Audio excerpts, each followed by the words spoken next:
The Road to Serenaid, Part 2. Beauty in the Breakdown. Now remember Richard from last week's episode? Let me introduce you to the love god himself, Richard Mercer, the host of Love Song Dedications.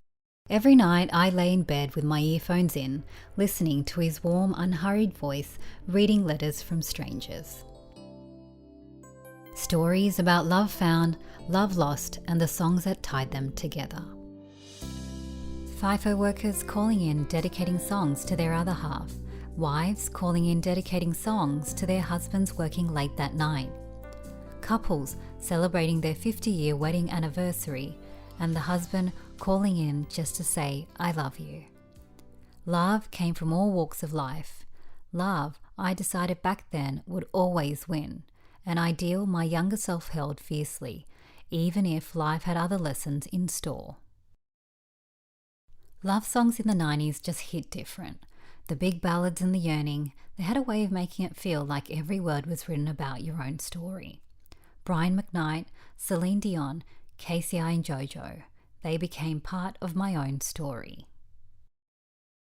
Through high school, night after night, I tuned in. Eventually, I decided it was time for me to send in my own dedication.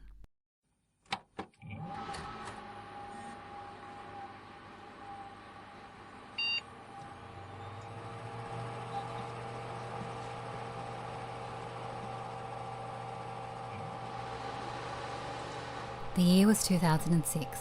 I sat in front of the computer, the hum of the fan in the background, and opened the Love Song Dedications website. I typed in my name, who the dedication was for, and the words I wanted Richard to read. I chose a date and clicked send. Around 8 p.m. I heard it. Earphone cords tangle around my hair while I sit up in bed. Heart racing, I'm giddy with excitement. Now I have a letter from... He read every word. Then my song began to play. I fell back down into my pillow and lay there in the dark, big grin across my face, feeling a rush of pure happiness. This, I thought, is what life is about. As I listened to James Blunt sing about feeling high as a kite, I knew exactly what he meant. Because to me, that's what life's about, getting high on the simple moments in life. As someone that's never been high before, I imagine that moment of pure joy must be what it's like. The show stayed with me long after high school and into my uni days. Then in 2017, I listened as Richard said goodbye for the final time. His closing love song dedication from none other than his own wife, the song How Do I Live by Leanne Rimes. That moment is still so clear in my mind, the end of an incredible era and the closing of a chapter I didn't even realise I had been writing. Whilst Love Song Dedications had signed off for good, my mission to sprinkle a bit of love and sparkle wherever life took me definitely was not over. Case in point, my email address in the 2000s, cherish_da_lurv@hotmail.com. I had to use LURV because LUV was taken.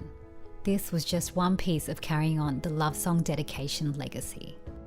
Reflecting on these times, sending in a love song dedication as a young 17-year-old, the ridiculous email address, and being drawn to James Blunt's humorous yet heartfelt lyrics about being high as a kite on drugs and stalking someone else's girlfriend, these were early expressions of my sole purpose in play. With a midheaven in Sagittarius, my purpose is to share my philosophy with the world and inspire and uplift from my own life experiences. But more on astrological placements in next week's episode. Those small acts of spreading love weren't just teenage naivety and idealism. It was a foundation for creating community and sharing joy and the learnings of lived experience on a larger platform. And that's what I'm doing here today. Finding ways to sprinkle love, laughter, and a bit of sparkle wherever life takes me, whether through my podcast, written or creative projects. The medium has changed, but my mission remains.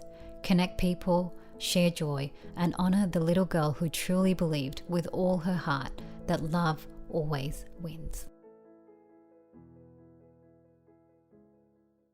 But as life would have it, there were hurdles I had to face that would ultimately bring me to this moment.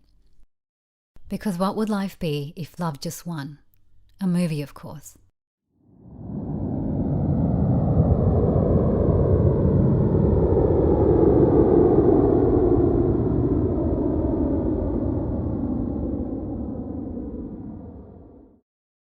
Life had other plans. I grew older, met someone, and at 24 moved to sunny Queensland.